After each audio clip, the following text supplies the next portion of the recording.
नमस्कार, मैं हूं रमेश अवस्थी। समय संवाद में आपका स्वागत है।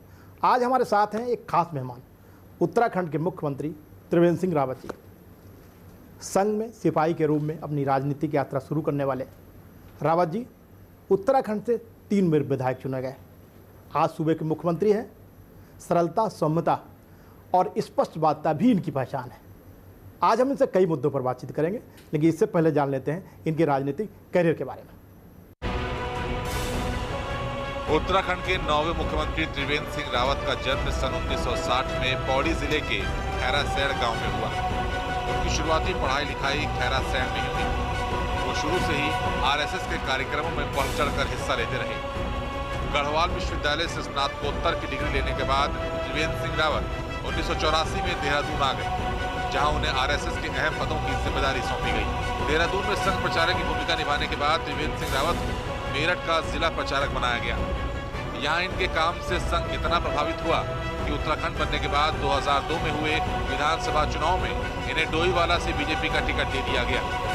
इस चुनाव में त्रिवेंद्र सिंह रावत ने जीत हासिल की। 2007 के विधानसभा चुनाव में बीजेपी ने फिर से त्रिवेंद्र सिंह रावत पर भरोसा जताया और इस बार भी इन्होंने जीत हासिल की। लेकिन 2012 में पार्टी ने इन्हें परंपरागत डोईवाला सीट की जगह रायपुर सीट से चुनाव लड़वाया, जहां से इन्हें हार का सामना करना पड़ा। लेकिन पार्टी संगठन को त्रिवेंद्र सिंह रावत की नेतृत्व क्षमता पर पूरा भरोसा था और इसी के चलते इन्हें बीजेपी का राष्ट्रीय सचिव बनाया गया। साथ ही झारखंड जैसे राज्य का प्रभारी और लोकसभा चुनाव के दौरान उत्तर प्रदेश के सह प्रभारी की जिम्मेदारी सौंपी गई, जिसे इन्होंने बखूबी निभाया। 2017 के विधानसभा चुनाव में त्रिवेंद्र सिंह रावत एक बार फिर से डोईवाला विधानसभा सीट से चुनावी मैदान में उतरे और जीत हासिल की। इस चुनाव में बीजेपी को भारी सफलता मिली और राज्य में बीजेपी की सरकार बनी। इस सरकार के मुखिया त्रिवेंद्र सिंह रावत हैं और मुख्यमंत्री की जिम्मेदारी ये बखूबी निभा रहे हैं। अभी आपने देखा मुख्यमंत्री त्रिवेंद्र रावत जी का राजनीतिक सफर। मुख्यमंत्री जी, समय संवाद में आपका बहुत बहुत स्वागत है। धन्यवाद। मुख्यमंत्री, एक साधारण परिवार में जन्म लेकर आज इस मुकाम पे आप पहुंचे हैं, कैसे ये सब हुआ? देखिए, मैं 1979 में राष्ट्रीय स्वयंसेवक संघ के संपर्क में आया और मैं कह सकता हूं कि मैंने जो अपना सामाजिक जीवन है वो राष्ट्रीय स्वयंसेवक संघ के एक स्वयंसेवक के रूप में प्रारंभ किया। और उसके बाद मुझे बहुत अच्छा लगा संघ में जो राष्ट्रवाद सिखाया जाता है, संघ के राष्ट्रवाद से प्रभावित होकर के। और फिर मैंने पूरे समय संघ के कार्यकर्ता के रूप में काम करने का मन बनाया। मैं ग्रेजुएशन में पढ़ रहा था और 81 में जब मैंने ग्रेजुएशन किया तो मैंने मन बनाया कि मुझे पूरी तरह समर्पित होकर के और संघ के काम में लगना चाहिए। बस यहीं से ये कहना चाहिए कि एक जो सामाजिक जीवन की एक मजबूत शुरुआत हुई। बताया जाता है कि पिताजी नहीं चाहते थे कि आप राजनीति में आए, वो चाहते थे कोई रोजगार करें, सर्विस करें, फिर भी आप राजनीति में आए। पिताजी ये जरूर कहते थे कि बेटा नौकरी मत करना, अपना काम करो। रोजगार की बात। हाँ, नौकरी को मुझे याद है कि वो कहते थे कि उत्तम खेती मध्यम वान निषद जाकर भीख निदान। वो ये नौकरी के पक्ष में नहीं थे। हाँ, ये जरूर कहते थे कि मेरा जो कर्तव्य है वो तुझे पढ़ाने में है, तुम अपनी पढ़ाई करो और उसके बाद अपना निश्चित करो कि क्या करना है। शिक्षा दीक्षा सब गांव से हुई? हाँ, जो प्रारंभिक शिक्षा जो बेसिक एजुकेशन हुई वो गांव से 8वीं तक गांव के ही स्कूल में पढ़े। फिर गांव से 20 किलोमीटर दूर इंटर की क्लास, हाई स्कूल इंटरमीडिएट के लिए गए। फिर डिग्री के लिए दूसरे कॉलेज में गए, वहीं पर प्राइवेट पीजी किया। फिर यूनिवर्सिटी से पीजी डिप्लोमा किया जर्नलिज्म में 1983-84 में। तो पत्रकारिता में आने का उद्देश्य था, लेकिन आप राजनीति में आ गए? नहीं, असलियत में पत्रकारिता में रुचि थी, पढ़ाई में रुचि थी। मैगज़ीन, तमाम पत्र पत्रिकाएं जब हम कॉलेज में पढ़ते थे तो सारी पत्र पत्रिकाएं वो हम मंगवाते थे। हम 7-8 लड़के एक मकान में हम लोग किराए में रहते थे और हम लोग सब, क्योंकि एक के बस का नहीं था कि सब पत्र पत्रिकाएं वो अपने खर्चे में से बहन कर सके। रावत जी, ऐसा माना जाता है कि राजनीति में कोई व्यक्ति आता है तो कहीं न कहीं किसी से प्रभावित होकर आता है। तो आप किससे प्रभावित होकर राजनीति में आए? राजनीतिक गुरु के रूप में अगर मैं कहूँ तो ये चुनाव लड़ने का जो फाइनल जो निर्णय हुआ था जी, वो मैं ये कह सकता हूँ कि जो वर्तमान प्रधानमंत्री हैं नरेंद्र भाई मोदी, यहीं 11 अशोक रोड पर उन्होंने मुझे ये कहा था कि तुम चुनाव लड़ जाओ और इससे मौका है, इसको तुमको नहीं छोड़ना चाहिए। इसमें 93 की बात है? ये 93 नहीं, ये बात है 2002 की। 2000 तब वो हमारे संगठन के प्रभारी थे उत्तराखंड के। तो उन्होंने मुझे कहा त्रिवेंद्र तुमको चुनाव लड़ जाना चाहिए, अगर संगठन की इच्छा है तो तुमको आ जाना चाहिए राजनीति में। रावत जी, तो हम क्या ये माने कि 2002 में सीधे सीधे आप मोदी जी के संपर्क में थे, वो आपकी कार्य क्षमता जानते थे, तो कहीं न कहीं वो कार्य क्षमता आपको मुख्यमंत्री बनाने में काफ़ी काम आई? निश्चित रूप से मैं इस चीज़ को मानता हूँ, क्योंकि बहुत नज़दीकी से उन्होंने मेरे को काम करते हुए देखा। और जब वो गुजरात के मुख्यमंत्री बने तो कई बार ऐसे वाक़ये हुए जब जैसे गुजरात के तीर्थयात्री बहुत बड़ी संख्या में उत्तराखंड में आते हैं, कई बार ऐसे मौके हुए, 3-4 ऐसे मौके हुए जब कुछ दिक्कत में आए वहाँ के यात्री। तो मुझे याद है कि मोदी जी कहते थे त्रिवेंद्र जरा इस तरह की बात है, जरा उनको हमसे हमारी बात करवाओ। और मुझे बहुत आज मैं याद करता हूँ कि एक मुख्यमंत्री, आज मैं भी एक मुख्यमंत्री हूँ, तो वो कहते थे मेरी बात कराओ उन लोगों से। और मैं अस्पताल में जा कर के या जहाँ पर वो लोग मिलते थे वहाँ पर जा कर के और मोदी जी से उनकी बात, मैंने 3 बार मुझे ऐसा मौका मिला जब मैंने उनसे बात कराई। आपसे हमारी बातचीत का सिलसिला जारी रहेगा। यहाँ पर लेते हैं छोटा सा ब्रेक के बाद फिर हाजिर होते हैं।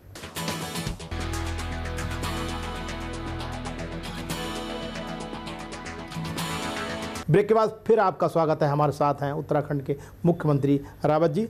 रावत जी, अभी बात हो रही थी अटल जी की।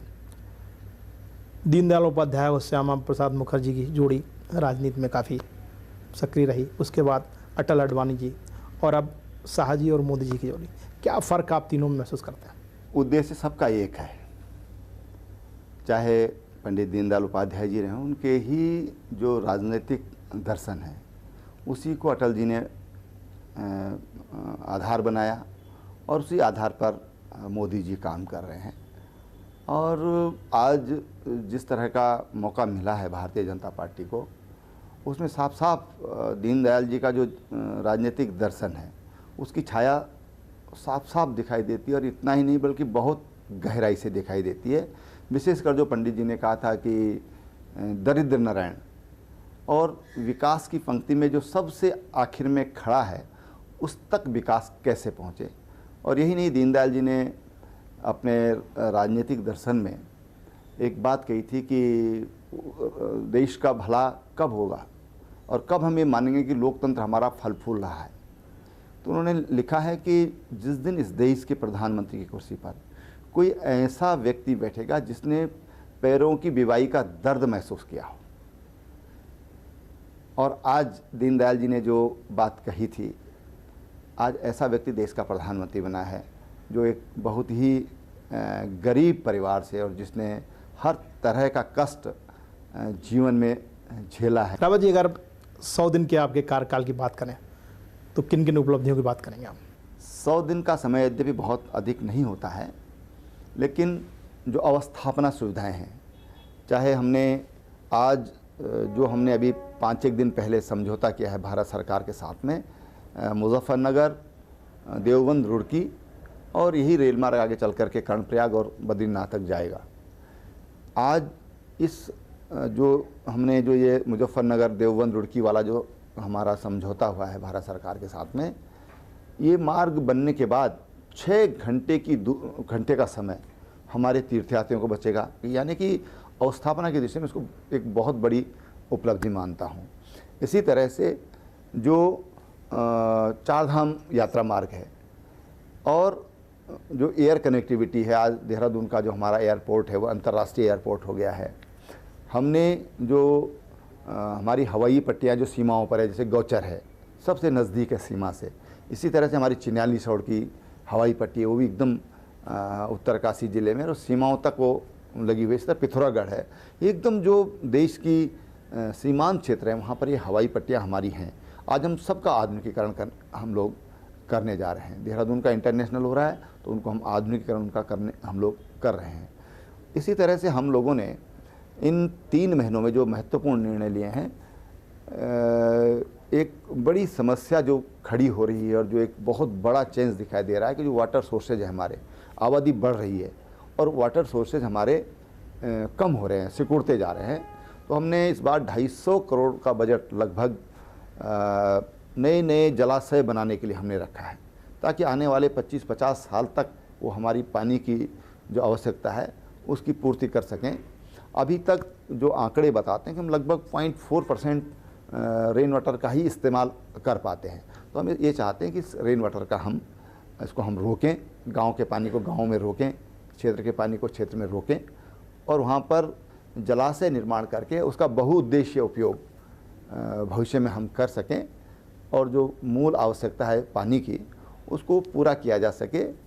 एक तो इस दिशा में हमने काम किया है। इसके साथ ही हमने जो 3 बड़े संस्थान इस समय उत्तराखंड को हम मिले हैं हम लोगों को, एक हॉस्पिटैलिटी यूनिवर्सिटी, दूसरा हमारा निफ्ट, ये हमको उत्तराखंड को मिला है, और इसी तरह से सीपेट।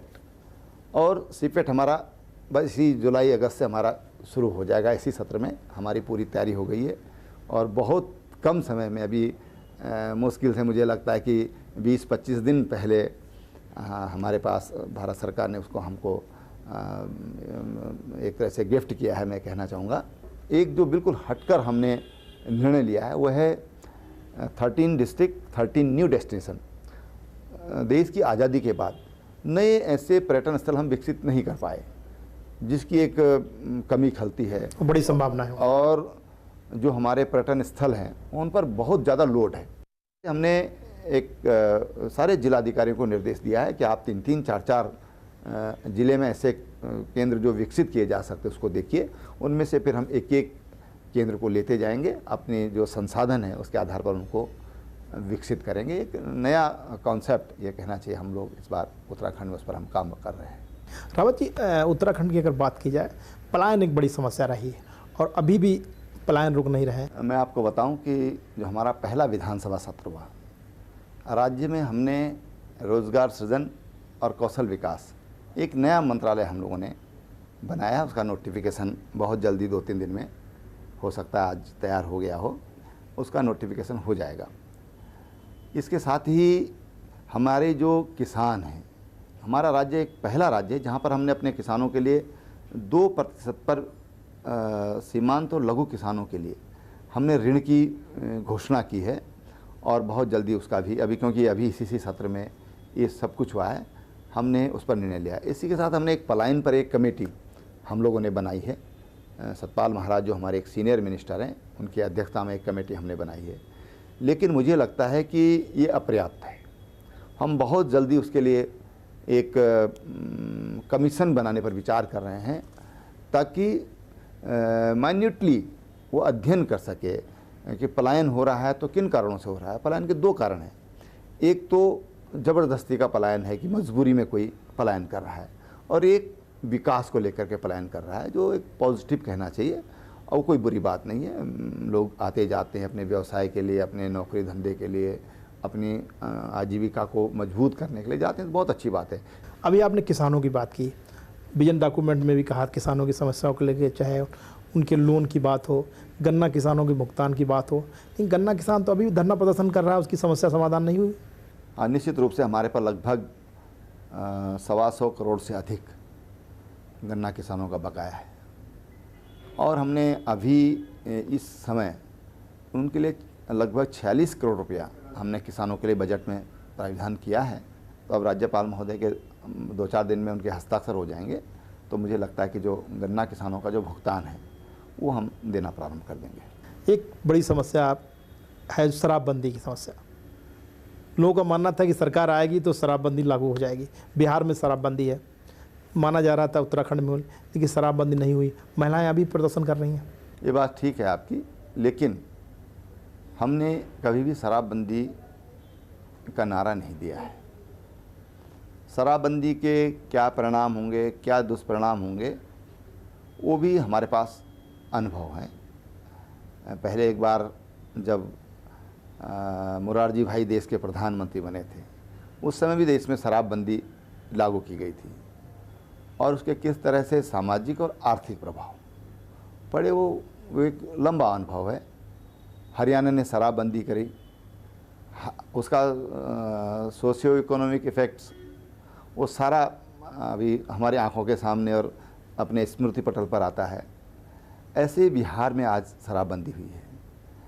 बिहार में शराबबंदी का क्या असर है ये पता किया जा सकता है कि उसका वहाँ की सामाजिकता पर और वहाँ के अर्थतंत्र पर किस तरह से प्रभाव पड़ा है या दुष्प्रभाव पड़ा है। रावत जी, यहाँ पे हम जरूर आपसे एक पूछना चाहेंगे, लेकिन इसका असर उल्टा हो रहा। आपने 6 बजे तक शराबबंदी पहाड़ी क्षेत्र पर कर दी, 12 से 6 शायद आप खोल रहे हैं। उसके बाद मैदानी क्षेत्रों से, जहाँ 6 बजने के बाद फिर मैदानी क्षेत्रों से शराब ऊपर जाना चालू हो जाती है, तो फिर कहाँ असर रहा?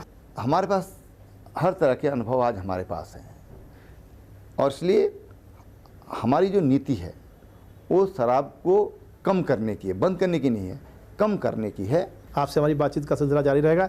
यहाँ पर लेते हैं छोटा सा ब्रेक, ब्रेक के बाद फिर हाजिर होते हैं।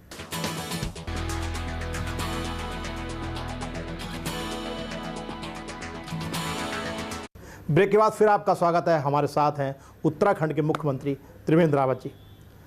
रावत जी, जिस तरीके से अभी बात हो रही थी आपसे कि पूरा उत्तराखंड ODF हो गया, यानी कि अब शौचालय हर घर में रहेंगे, तो क्या धरातल पे है? निश्चित रूप से जो 2012 की जो बेस लाइन है, बेस लाइन सर्वे जिसको कहा जाता है, उस सर्वे के आधार पर आज उत्तराखंड को ये प्रमाण पत्र मिल चुका है भारत सरकार की ओर से कि राज्य का जो ग्रामीण क्षेत्र है वो खुले में शौच से मुक्त हो गया है। और इसकी जो जांच होती है वो, क्योंकि प्रधानमंत्री कार्यालय सीधा सीधा उसकी मॉनिटरिंग करता है, पहले का फ़ोटो भेजा जाता है, जब बन जाता है उसका फ़ोटो फिर भेजा जाता है और काफ़ी गहनता से इसकी मॉनिटरिंग ये सीधा मैं कह सकता हूँ कि प्रधानमंत्री कार्यालय से होता है। लेकिन आज जो हमने और एक संकल्प लिया है इसी से प्रोत्साहित होकर के, क्योंकि आज हमारा राज्य चौथा राज्य ODF हुआ है। अब जो शहरी क्षेत्र है जिसमें काफ़ी तेज़ी से विकास भी हो रहा है और फ्लोटिंग पॉपुलेशन काफ़ी होती है, मज़दूर आते हैं देश भर से, क्योंकि उत्तराखंड का लोकल आदमी तो मज़दूरी करता नहीं है और बाहर से लेबर आती है, तो उसके कारण काफ़ी दिक्कतें हमको होती हैं। लेकिन हमने ये तय किया है कि इस वित्तीय वर्ष में, यानी कि मार्च 18 तक हमारा स्टेट पूरी तरह ODF हो जाएगा। हमारा जो शहरी क्षेत्र है वो भी खुले में शौचालय से शौच से मुक्त हो जाएगा। इसी तरह से हमारी सड़कों का है, जो हमारी 250 से अधिक आबादी वाले गांव हैं उन तक हम 2019 तक हम सड़क पहुंचा देंगे और उस पर हम लोग काफ़ी तेज़ी से हम लोग काम कर रहे हैं। इसी तरह से साक्षरता है, उत्तराखंड में लगभग 90% साक्षरता है, यानी कि 11% के करीब लोग हमारे अभी साक्षर नहीं हैं। और उसके लिए हमने 2019 का लक्ष्य रखा है कि 2019 तक हम प्रत्येक व्यक्ति जो साक्षर हो सकता है उसको हम साक्षर कर देंगे। और इसी तरह से जो बेघर हैं, जो लोग जिनके पास घर नहीं आज भी, तो हमने उसका लक्ष्य 2021 तक हमने रखा है कि हम जितने भी बेघर हैं उनको हम घर उपलब्ध कराएंगे। अभी आपने सड़क की बात की, सड़क के साथ साथ आपने एक मुहिम चलाई भ्रष्टाचार के खिलाफ वादे के अनुसार, लेकिन उस मुहिम में सबसे बड़ा रोड़ा आपके ही केंद्रीय मंत्री गडकरी जी बन गए। नहीं, देखिए, मैं ऐसा नहीं मानता जी, क्योंकि NHAI वहाँ पर राजमार्ग का निर्माण कर रहा है। स्वाभाविक रूप से जब जिन लोगों ने या ब्यूरोक्रेट्स को लगा कि अब सरकार बदलने वाली है, तो उन्होंने एक दिन पहले एक FIR दर्ज कर दी। मुझे लगा कि इसमें काफ़ी गंभीरता है और जब मैंने उस फाइल का अध्ययन किया, मुझे 3 घंटा उस फाइल के अध्ययन में लगा और मुझे अच्छी तरह याद है कि रात का लगभग 1:45 बज रहा था। मैं इस निर्णय पर पहुंचा कि इस पर हमको कार्रवाई करना चाहिए और हमने 6 पीसीएस अफसर्स को एक साथ एक कलम से निलंबित कर दिया। एक पीसीएस जो रिटायर हो गए हैं उनको नोटिस देने का निर्णय लिया और जांच सीबीआई को हमने रेफर कर दी। लेकिन अभी जांच चालू नहीं हुई। मेरी जो सीबीआई के लोगों से बातचीत हुई, उन्होंने कहा कि देखिए हमारे यहाँ एक सामान्य प्रक्रिया है, 90 दिन का समय लगभग हमको पूरी प्रक्रिया को पूर्ण करने में लगता है, क्योंकि सीबीआई के पास पूरे देश के मसले हैं।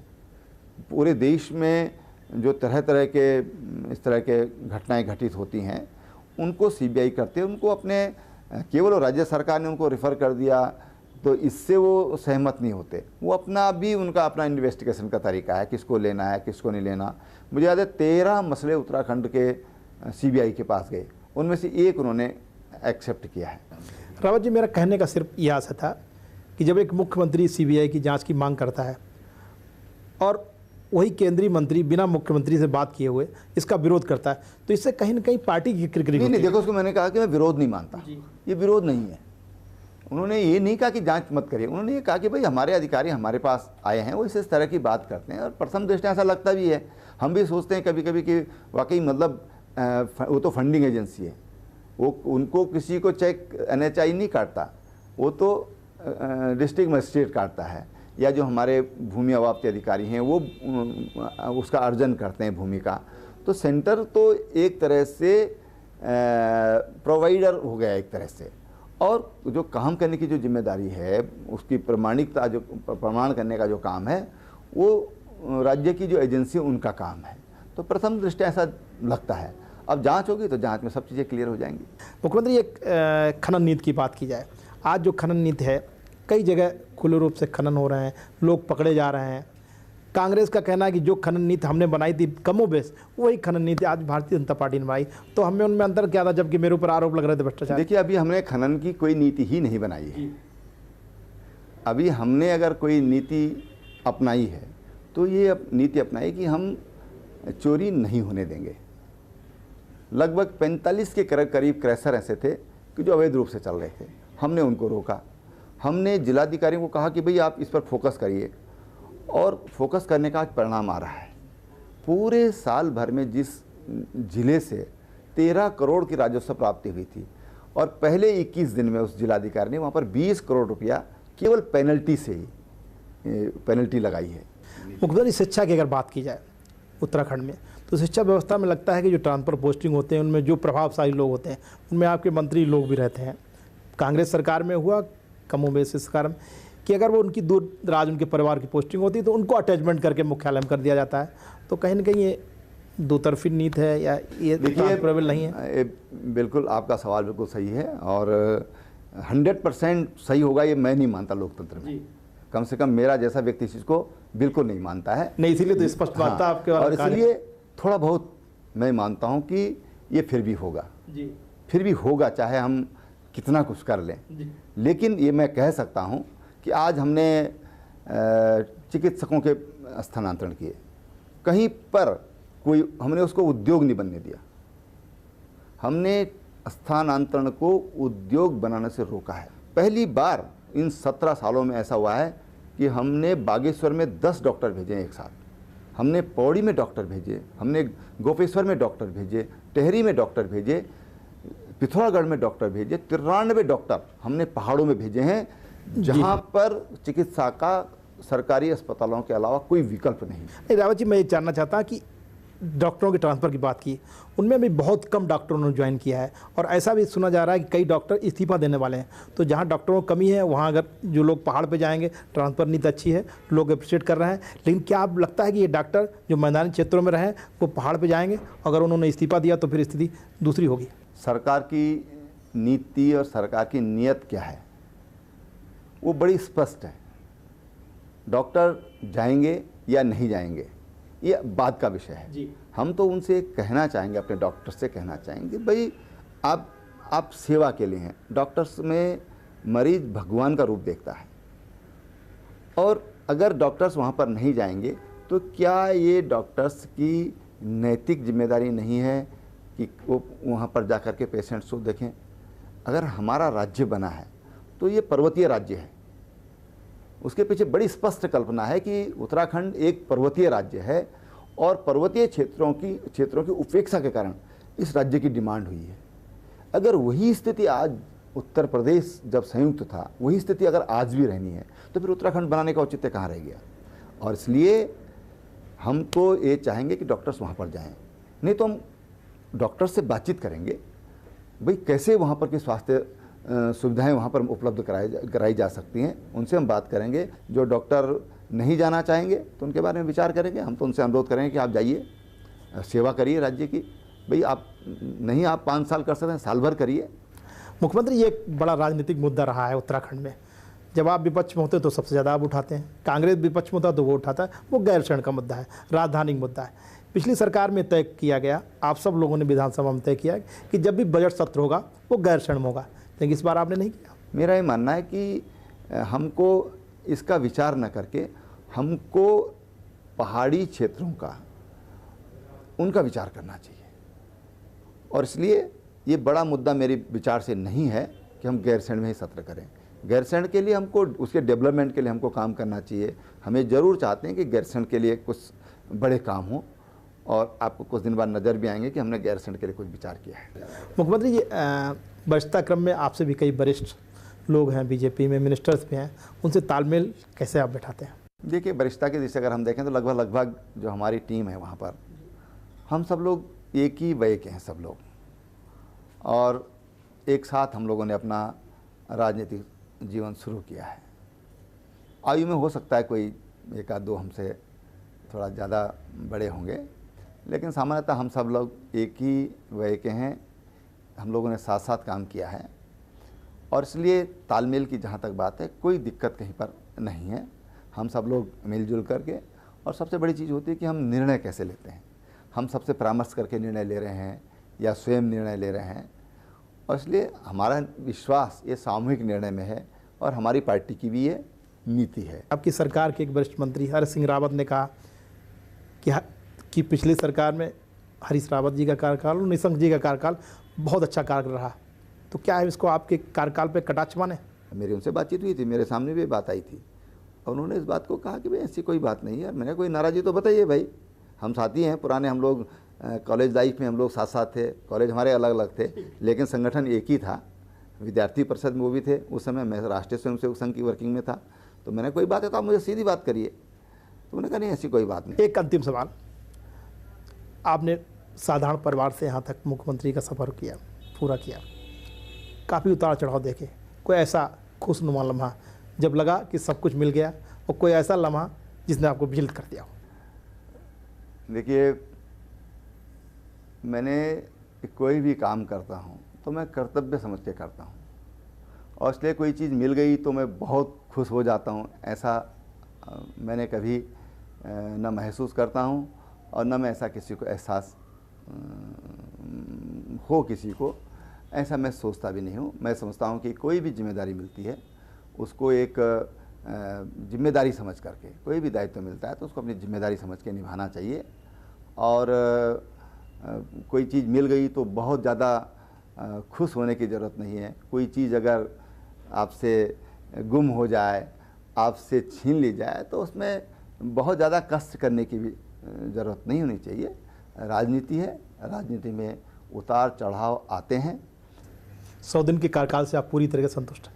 निश्चित रूप से मैं अब ये कह सकता हूँ कि 100 दिन में जो हमने शुरुआत की है वो एक बहुत ही महत्वपूर्ण शुरुआत की हैं। मुख्यमंत्री जी, हमें समय देने के लिए बहुत बहुत धन्यवाद। धन्यवाद अवस्थी जी। ये थे उत्तराखंड के मुख्यमंत्री त्रिवेंद्र रावत जी।